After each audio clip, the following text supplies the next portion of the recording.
And I told my mom, I was like, oh, babies cry the same in the UK. Oh, Really? Oh my god. I thought they were going to like cry with accent. Maybe I should just walk slowly so that like a car can just run me over.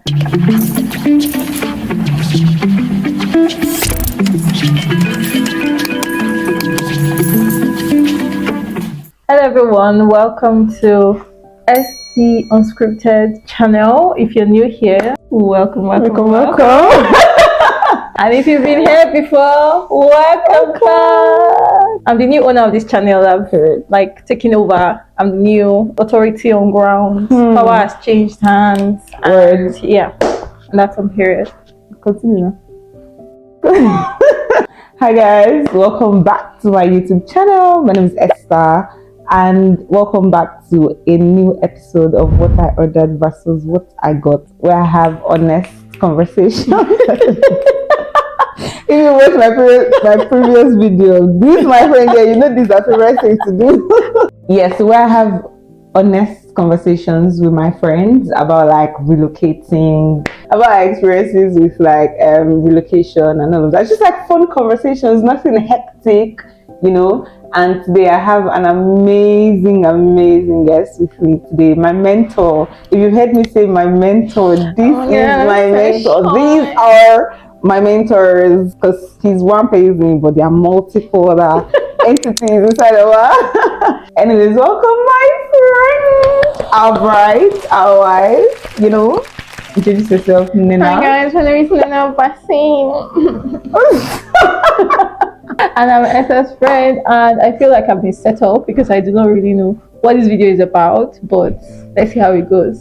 So like I said, yeah, I'm just having like conversations with my friends and then just putting it out there for you guys to like see, know what to expect. So basically we'll be sharing our what I ordered versus what I got stories, so like expectation versus reality of relocating or coming abroad or whatever. It's going to be a very fun video, I promise you.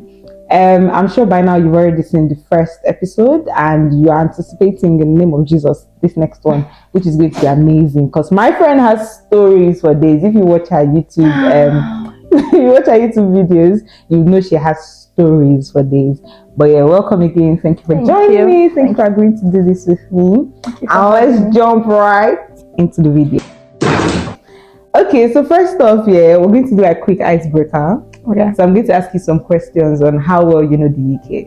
Okay. And then you have to answer, obviously. Okay. And so I'm going to be doing a scoreboard with my friends, and then anyone that gets the highest number of answers, I don't know what I'm going to do. No, you have to promise us something. No promise. We don't promise. Us only God promises playing us. games for free. Don't worry. You have the person will have a special place in my heart. That's not enough for you. Please. That's not enough for you. I already have the special place. No, not really. Okay, so the first question, are you ready? Yeah. So what's the first name of the Prince of Wales's second wife? Oh my God, let me never ask myself. I just feel like the Prince of Wales is why are you covering your mouth? I think the Prince of Wales is King Charles and his wife is Camilla. Yes! What do most British people have for lunch? Sandwich. Yeah. Which royal has children called George, Charlotte, and Louis? Prince William? Hey, now you can look for royal house. Do you have a space in there? I don't understand. So what color is the Hammersmith and City line on a London tube map? Guys, I don't live in London. This whatever. is just a setup. You stayed in London though. How long? Not too long. But you should Less know than these 1 things. month. But you should know these things. Sorry. That's a setup. I was set up. Anybody not living in London should know. Why? Like Red. General question, like Is it red? no, I don't know. it's pink. Oh no! You know when you're looking at the tube map, do you know what color the district line is? No idea. Okay. I know the circle But line. you got used to know. I know circle line. I know Elizabeth What line. color is circle line? Red. It's red now. Circle! Circle is red now. Circle line! What is it? It's always red I see on the map. Circle line. And then Elizabeth is purple. Elizabeth is purple. Circle What is is it? yellow. No, I always see red though. Yeah, you're seeing Check, things. check online. Guy, we need to fact Where's your phone? check. What color is the circle line? Don't search anything other than that. See, yellow. Where do you see red? So what's the capital of England? London. Okay. Last question. How many geographic and historical parts does the UK comprise of? I know, say you go hook. Speak loud now. 4. Mhm. England, Wales, Scotland, Northern Ireland. No, the question is actually worded very funny. Yeah. But then that's actually the question. Okay. You guys are getting pretty good. Aside the London setup, because I don't live in London, so you shouldn't be asking me such questions. First off, how long have you been in the UK for? I feel really old here. This is my 5th year actually. I will be 5 years in September. Oh wow. So what's like one funny moment that happened to you in the UK that you can never forget? I don't really think I have a funny moment. Yeah, like something that just happened that was very hilarious and you're just like, wait, hold on. Unfortunately, I've had more terrible times than funny times, so I can't really like think of any funny moments. So maybe you're thinking of it too deeply. Okay, so one of my funny moments was that when I first came to the UK, I was in a store, like one of, I think Tesco or something, and then I heard the baby cry. It's actually a very funny but like stupid moment. I don't know why I thought what I thought. Hey y'all, come look at this. And I told my mom, I was like, oh, babies cry the same in the UK. Oh, Really? Oh my god. I thought they were going to like cry with accent. I don't know why in my head. Yeah. But honestly, in my head, I was so surprised. I was like, oh my goodness, babies actually, like they cry the same. Okay, I think I remember one. Exactly. I remember when it's like when it's really, really cold, it feels like you're smoking when you're talking like outside. You're not be doing. Aside that, the funny one is when I was like seeing like young boys and girls walking, and I could see I don't know what to call it. What do I call it? Fume? Not or whatever. I don't know smoke, the name. flame, or whatever. When I saw it, I was like, you are smoking. How old are they that they are smoking? And then when I discovered that when I do, I kept doing. What's that? So I guess that qualifies. That's funny. Yeah, exactly. What's your most embarrassing experience in the UK? You're trying to filter which one should I say, which one should I not say. I'm sorry to anyone who might take offense by what I'm about to say. But it was the first time I actually did healthcare. I was so embarrassed and disgusted by myself. I don't know if I should be saying that, but I just felt so, oh my god, people that are seeing me on the road by seeing me, they just know that I've just come from Cleaning someone up. first time experience. Embarrassing. Yeah. And that's something people don't talk about though. I think so. Yeah. Because coming from Nigeria, people don't really like take up this kind of like jobs. Maybe it exists, but like it's not like a normal job you say, oh, I'm going to. So having to come into a new country and then to do that. And if you know Nigerians are proud. Very. And that's what I was going to say, because you'll be thinking me like this is what I'm doing, like really? This is what I have to do in someone else's country. Yeah, so I think it's more of a pride thing, because you're thinking, do you know who I am? Me, that have this degree, that degree coming from, do you know my parents are? And then you have to do something like that. And I think like what you said, that it's not, I've never heard of care. Yeah, me too. I didn't know it was a thing. Yeah, because I feel like in Nigeria, like when you have older parents, you just have someone living like with they you, always like leave a help. Yeah, and then like they're all taken care of without your input. Exactly. Per se, so you don't have to clean the person up. You don't have to do what you personal care. You don't have to date the person. Yeah. Like I've never heard of it until I came to this I think country. why it was even worse for me was that I had like it was dorm care, and then it was like a male line. And you had to clean men, not just one, like men. And that was my first time like having to sit. Sittings. My friend is a bad girl, so she didn't know what it looked like. So I was like, oh my goodness, what am I looking at? No, I didn't. I screamed. Yeah, because you can't scream. Yeah. I didn't scream, but I cried so much out of embarrassment. Yeah, it was when I came to this country that I realized that back home, ShopRite, they have attendants that actually stock up the shelves. It's not something I ever thought of. Like my own, I just go to the store, pick up what I whatever want. That's the end. But when I came to this country, that's when I knew that there's actually a job for like replenishment assistance, where you have to physically remove this, put that. I was like, oh wow. So what do you miss most about Nigeria? I would have said the warm weather, but I just went a few months back and it's hot. It's too hot, so no. I'll say good food. Yeah. Because it's like everything we get here, for example, like the red oil, is as if it's mixed with something else. It's not fresh. And then I remember when I went to Nigeria and then my sister got like small chops. When I was eating, I was like, it's so nice. It's so nice. And she was like, this is not nice. I was like, what have they done to my sister's taste buds? So when you come here, you get used to like how things taste. It's not really like authentic like it is in Nigeria. So I do miss that. Yeah, that's true. The food therefore. And then when you go to an African store that sells the actual one, is expensive. It's very expensive. So you'd rather just buy the processed one than. Recently, I was telling my mom that they are genetically modified fruits. Like the tomatoes are not real. Like I did not know. Oh really? Yeah, I didn't know that. You see? Oh. So it's not real life tomato. Like they take a seed from a real tomato and then process it.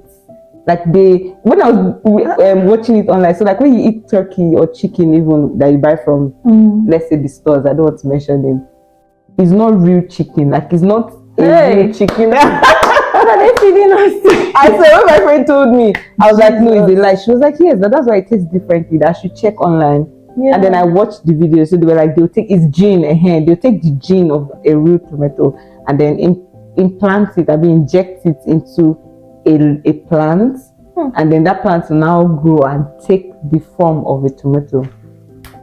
Everybody say no for the vaccine. So it's not real. Oh, I didn't know that.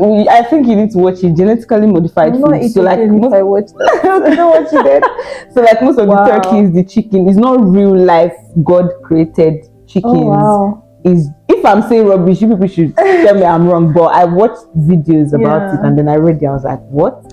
I told my mom and she was scared. She was like, hey.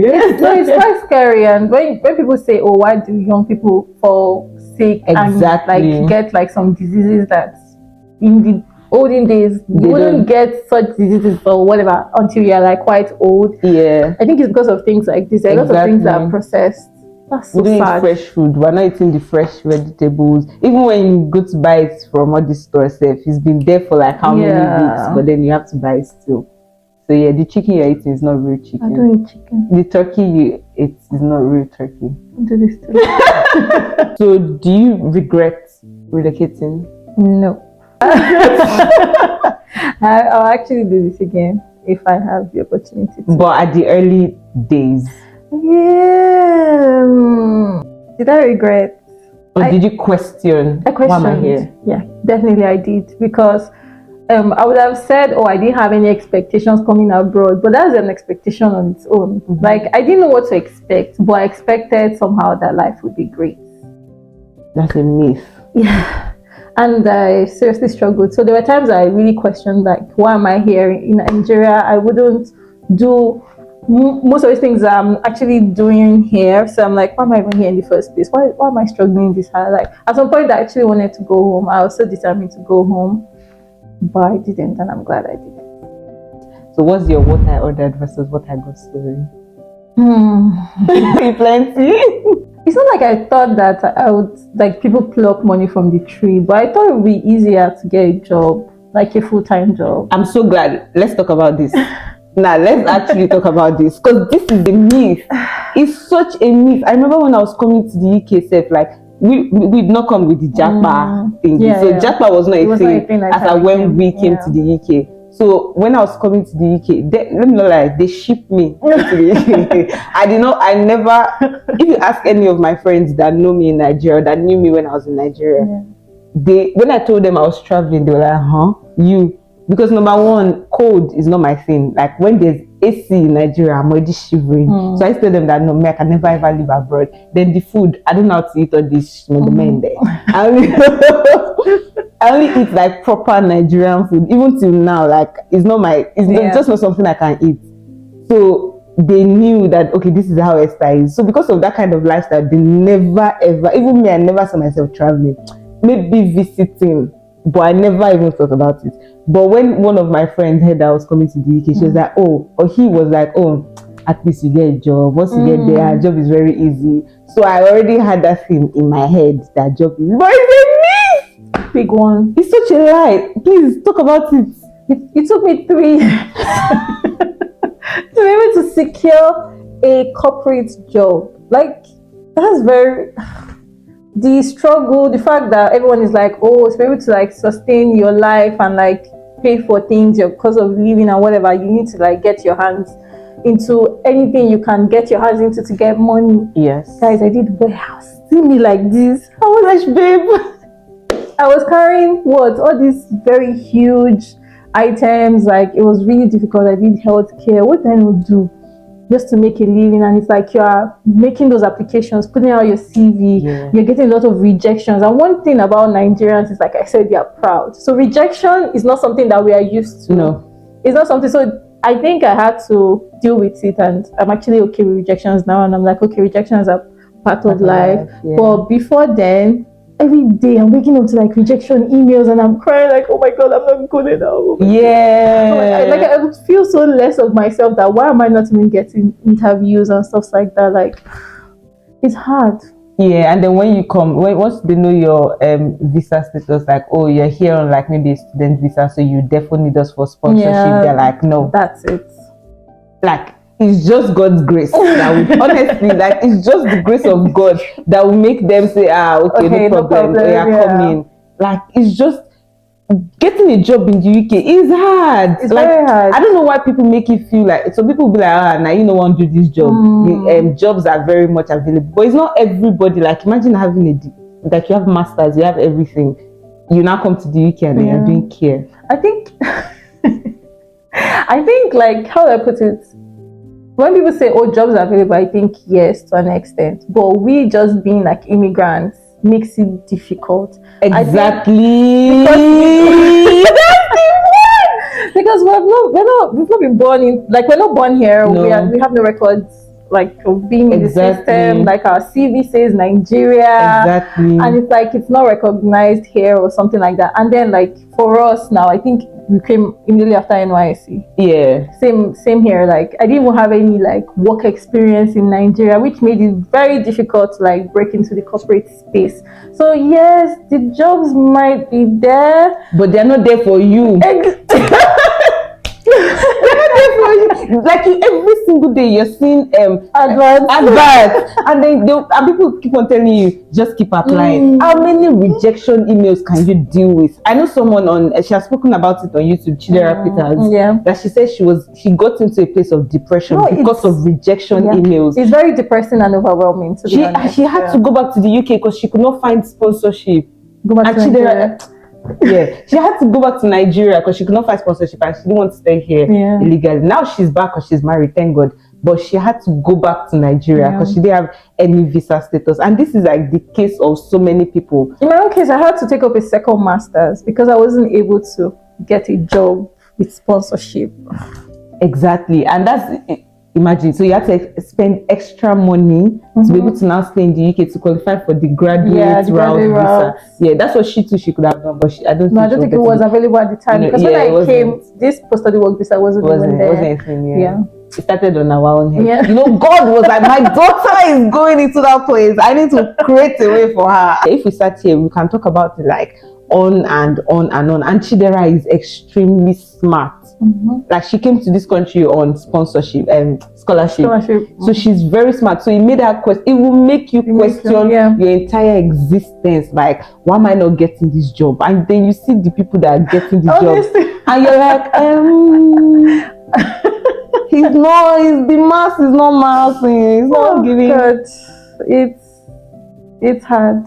It is, and I feel like this is something people need to talk about so much, instead of you just, like when I see on Instagram my 5 years journey, and then you now show yourself entering the UK, for in it you have bought one house, for in it you don't buy like car. how did they do it? Is it just Do you understand? Like, whoa, you're not making us feel like we're not doing something. Like, my brother, tell us what you do. Tell us the truth. Some people had to do 4 jobs, work 4 jobs to make ends meet.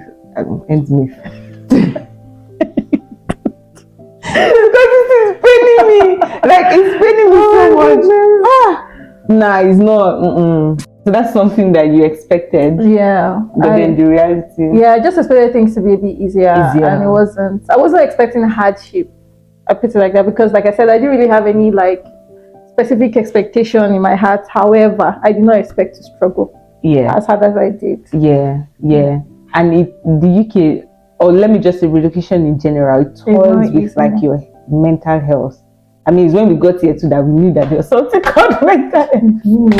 Let's be concerned mental health for Nigeria. It was so bad, to be honest. Like, there was a time that I was really rethinking my life. I was like, why am I even on this earth? Like, I'll be crossing the road and I'm like, maybe I should just walk slowly so that like a car can just run me over. I'm very serious. Like, I had such thoughts. Like, I'm like, I'll just take my time and cross this road. Yeah, it was. I went into depression. I came out of depression. I entered numbness. I came out of numbness. I was happy. I was back again to being all the emotions I went through, everything. But God be the glory. Praise the Lord, sister. But yeah, we're standing strong. Standing very, very strong. My friend has done amazingly for herself. Like, I'm actually so grateful to God because although I don't know you when you first came to the UK, we met through like a mutual friend. We still, like, 3 of us are friends. But when I got to know you, some things that you go through, I would just be looking at that more. This girl is strong. No, but I feel like that's one thing. It helps you get strong. But we don't want. I don't bargain for all of this, to be honest. But the good thing is just that there's a success story now. Do you get what I mean? Like, we're just grateful to God for like how far He has brought us. And another thing about jobs is that when you now finally get a company that is going to sponsor you, if that company is putting you through hell, you have to stay. Because you're staying in that company you're staying in the UK. Once you leave the company, you don't really stay in the UK again. Do you understand? They literally give you 1 month or so to get another job. I think it's like 90 days, so 2 months, I think. 90 days? Oh, I thought it was 1 month. Or 60 days rather. That's 2 months. Days. Oh. I don't think it's 30 days. Oh, I thought it was a month. Well, if you know the correct one. I don't know. I think it's like 60 days too. I'm not sure. Yeah, so that's another thing. So you might finally not get the job, get the sponsorship, and then you're literally miserable because you don't like where you are. Yeah. But to now find somewhere else. You know, I used to say that like this sponsorship feels like a blessing and a curse. Like, it's like, oh, you've gotten it, okay, your stay is guaranteed, but if you do mistake and enter the wrong place, you might live a very miserable life if you're not careful. A very frustrating It's very tricky. Yeah, but I mean, God help us. There are some people though that their story, but when you hear it, have grace on their head, and they didn't really have to struggle as much as the bigger population. Some people just really quickly they get a job, really quickly. Everything is sorted out. If you're one of them, congratulations. Hello, hi. How do you feel to be God's favorite child? But yeah, like I'm so glad that you mentioned this whole job thingy because I actually forgot about it. But I feel like that's one thing that people, and when you come to the UK, once you come to the UK, people just expect, or in their minds, you don't make them. Tell me about me, Willie. You know, you make it in Jesus' name. Let me not say rubbish. So like the things that the pressure that is even coming to you from home is enough. I know people that have died in this country just because of like the whole pressure thingy. And I feel this is why it's paining me that people don't really talk about these things enough. They make it seem like once you relocate, life is easier. It's not, I feel like it's even harder. It's harder. And see, if you're a Nigerian living in Nigeria and you're watching this video, don't be doing conversion for us. As in, if the person is earning in pounds, please know that person is spending in pounds. And the cost of living is so expensive here. It makes sense when you convert it, but in most cases we are not converting that money, so it doesn't really make sense. Like pounds, you should have conscience and have the fear of God. Be nice. They don't frustrate my sister. Just in case you stumble upon this video. Just in case. Be nice. Be nice. Honestly. But it's true though. It's actually true. Like you not be saying, oh, please remember me. Send me money. Then the person will send you. My friend was telling me recently that her cousin messaged her that please can you send me money? And then she sent the cousin 10,000 naira. And the cousin did not say anything. So she was wondering like, so she now messaged me like, did you see the money? Person now, oh, the 10K. And what she was telling me, there's people you send money to, they will speak to you. No one had any money. There was someone, if you're watching this video, there was someone that heard that I gave my siblings some money. And then she reached out to me and she was like, oh, she needs some money for this and that and that. And in my head, I was like, okay, cool, I'll send you what, 50K or so. 50K that time was a lot of money. Yeah, definitely. And the exchange rate wasn't as bad as it was. Yeah. So I think you would spend £100 to give you 50K compared to now that £100 can give you over 100K. Yeah. So, and £100 is like what I would make in a week or so. And as that money came, like they paid me, I sent it to this person. Straight up. She didn't call to say thank you. She didn't say anything to me. And then when I reached out to her, she now started saying, oh, this is the money, but can you increase it? And I said, I don't have any money to add. And she was like, oh, my son is sick. You know, I need to take him to the hospital. I'm like, what do I need to do? Like, what? Nah, I feel like it's not nice. I was like, nah. Yeah, I'm not doing that for you. And then you now make the person feel bad. Yeah, like because that money would have gone a long way if I had used it for myself. And even aside that, when you now tell me something like your son is sick, if I don't know, you'll not be feeling like I'm a terrible person. And the thing is that here, like you pay rent, you pay it monthly. It's not per year. Is paying in this place. Yeah, someone said that the UK is not designed for you to have savings. Yeah. As the money is coming in, it's going out. From even before it comes in, tax and everything, just like the money goes. So like you people, there's no tree. If there's one tree here that I'm going to pluck, I'm looking for it. If you find it, you find the location, because there's no but people do. That's the thing. Even people that watch this video, they will still not understand it. That's the annoying thing. And it's not like we're coming from a place of, oh, we understand now, we have the money, but we have responsibilities. Like, we're not even saying it from a place of like pride, or like maybe somebody to watch and be like, oh, it's because you are there now. It's not even that. Anyway, we're all going through it. Yes. The whole world is going through everybody, it. Even things are expensive, yes. Everywhere is very expensive. So everybody just be understanding of everybody's situation. Thank you. Next. Yeah, you're making me laugh. But if you should don't take anything we said. It's just like I said, conversation between my friend and I, or my friends. You're just dropping on the conversation. On the phone, FaceTime video. It's not a personal something. So. Exactly. Please, don't take it personally. Like we're just saying, if we're living in Nigeria too, and you're living in Lagos, some people in maybe the villages also. Hey, just imagine it like that. Some people in the village you think, oh, Lagos is very easy. You have plenty of opportunities. You have money. Meanwhile, it's not really like that. So just imagine that we're in Lagos. Yeah. So the last question I'm going to ask you is: do you think relocation affects one's spirituality or like relationship with God? I think so. How? Yes. First of all, in Nigeria, it feels like there are a lot of like forces working against you. Even just like leaving the house in the morning, you might have your own plans. But you will face something else out, like when you go outside. So in that case, like there's always so many things to pray about, and I think it strengthens you like spiritually because you're always praying and you are fighting against principalities and powers. Even on the road, like how do I put it? Like there's road rage. I know that like when you're driving on the road, you can easily fall into sin because of what you meet on the road and stuff like that. But as a Christian, you are drawn back and you're like, oh my God, I'm really sorry for what I've done. There's just so much to pray about. But when you come here, they're quiet. Maybe sometimes if you might have village people, they might not really remember you like that, or maybe you're just too far from them. They can't fly. Their wings. So when you get to the point where it seems like you've gotten all you want, it's like, okay, why am I praying? It's like what I was telling you the other time, that before it felt like all the prayers I was praying is like I'm requesting for something, and then it's like strengthening my relationship with God. I'm always praying, and asking. And then it's like, okay, you've gotten all you need, nothing is fighting you, what's next?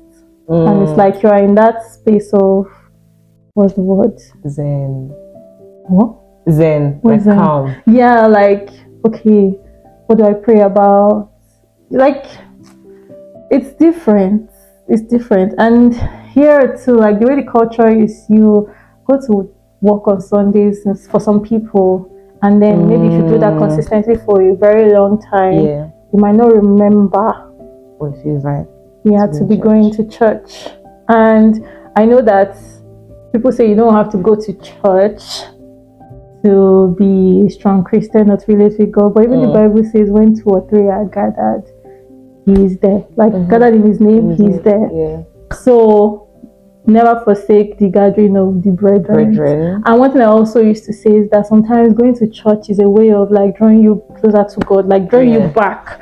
It's like maybe you have gone astray during the week, but then you go to church and then God reminds you what you have done and why you shouldn't have done it in the first place, and how you should come back to Him. And in that place, you are like asking for forgiveness and coming back to God. And God could speak to you in so many ways if you go to church. To be honest, go to church. But yeah, I think definitely being abroad can negatively or positively affect your relationship with God. It takes another level of intentionality. God bless you. To be a Christian abroad. I 1,000, in fact 1,000,000% agree. And like you said, like even in Nigeria, I remember like my siblings and I, whenever when we're at home and there's no light during the day, because I don't know who told African parents or Nigerians that 7 p.m. or 7:30 p.m. is the time you're on gen. You turn on the gen by say, once it's getting dark, you can turn on the. I don't know how that thing became a thing, but like when during the day, let's say we're at home during holidays and there's no lights, we're like, oh God, please let them bring the lights. That's a prayer. So let's say that's the type of prayer that you're already used to. God, please let them bring the light. Oh God, please don't let there be traffic today as I'm going out to. Oh God, please. Like they're just things that would make you pray. Or let's say that's your kind of prayer. Like, I mean, prayer should not be only about you requesting from God. That's not prayer. That's the thing. We don't really know sometimes because we grow up like until you come abroad. No, not until you come abroad. Until you live somewhere, you won't know what you're doing. That is like even with like relationship with people. If you've been in relationships that all you people have done is just calling the money, hello, I buy, hello, I buy. When you now meet somebody that's like, oh, let's go on a date, you're like, it's foreign. True. Do you get? So like you have things that let's say that's the prayer that you're used to now. God, please let them bring light. When you come abroad, there's light. What are you now praying for? What are you praying about? Do you get? I feel like it negatively impacts your relationship with God or spirituality. Even like with going to church, there are some people that currently they don't have the choice. They need to work on Sundays. Like because nobody will pay your bills. Nobody. It's very hard for people to dash you money in this week. It's impossible. Impossible can't. So we just dash you £50 or something. Just like that. Exactly. So like you have to go to work on Sundays. What does the person do then? In Nigeria, do people go to work on Sundays? Abnormal. Maybe people in healthcare. Maybe, like but it's very rare. Most times, like Sundays for church, like everyone knows that Sundays for church. But here, it's like okay. And then even minus, let's say you don't even have to work. Let's say you live with people that they don't dey go church. Like in this country, church is no. It's not somewhere that you'd see most. Even sometimes during the weekend, I ask my manager, "Oh, what are you doing this weekend?" He will list everything. You ask me what I do, I say, "Just stay at home and I'm going to church on Sundays." That's good. Yeah. Because it's not a thing that they do. So you two can just now mistakenly get so used to the culture that you don't pray, you don't go to church, you don't. Yes, I agree. Impact. It's just you just need to be really intentional about it. And now that everything is on YouTube, there are a lot of YouTube Christians. Like just to stress on going to church, guys. Like Pastor Jerry, like watching his prayers like every morning. Then, like I think what it helped me understand is sometimes you don't even know what to pray about. You don't know what to pray for. But going to church, God can speak to, let's say, the pastor or whoever is leading the prayers, and they are praying, they're raising prayer points that speaks to you. And okay, in this case, maybe your situation, even if it relates to like growing in Christ, like anything, and then the word. The word that comes, sometimes you would have never heard it. Because people can preach with the same scriptures, but it means different things to different people, and it's evergreen. Guys, there's so much to going to church and going to sing praises. And like, if only you are interested, because that interest is really. But even if you're not interested, if you keep going, at some point, God will help you build the interest. The interest I'm talking about is even the willingness to even want to keep going every Sunday, even though you don't feel like it. So that's true. Please go to church. I know that there are some times you don't go to like today. But we have reasons. What's the reason? What's the reason? Private and confidential. Go to church. Do what we say, not what we do. But there's actually a reason we didn't go to church. But please go to church. It's in rare occasions, but be comfortable going to church. But so that's like all I wanted to like just have a day. How did they speak this in English? That's all I wanted to like speak to you about today, like to just get your opinion on things. And I'm so happy that we're able to do this. Did you have fun? Did you enjoy yourself? Yeah, definitely. Always good to be here. You see me soon. You see me again. Again and again and again and again. Guys, if you have not already, please go over to my friend's channel and subscribe to her YouTube channel. Watch her videos. Become that girl. Oh my god. Oh my god. Become those girls. Okay. Thank you so much for watching today's video. Please do not forget to like, share, comment, and subscribe. Even if we've said some things that directly touch you, please subscribe. You know, we don't be angry. Don't be angry, okay? Yeah, don't be angry. It's nothing personal. Yeah. And if you're watching this video and you think it's you that we're talking about, please, it's not. It's not you, my friend is talking about. We're just saying, we're just having conversations. Like we said, this is a FaceTime call. You're just privileged to eavesdrop. Yeah. So thank you so much for watching today's video, and until I see you in the next episode, bye.